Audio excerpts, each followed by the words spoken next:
Bu virus dastur. Buni ishga tushirganimizdan so'ng bunga yuklatilgan vazifani o'zi ketma-ket bajarishda davom etadi. Birinchi o'rinda Telegram ilovasini topib oladi.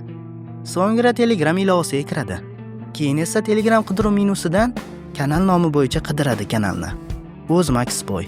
So'ngra 3-bo'limga tushadi va inputga salom do'stlar degan so'zni yozib, Enter tugmasini bosadi.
Xo'p, dastur kodlarini yozib bo'lganimizdan so'ng endi sizlarga shu dastur kodlarini tushuntirib beraman. Bu virus emas, men buni virus dedim. Virus deganda o'zi zarar yetkazadigan dasturlar haqida gapiriladi. Bu esa virus emas, shunchaki ma'lum bir vazifani bajarish uchun yozilgan dastur. Ya'ni men yuqorida ko'rsatdim sizlarga nima vazifani bajarishini.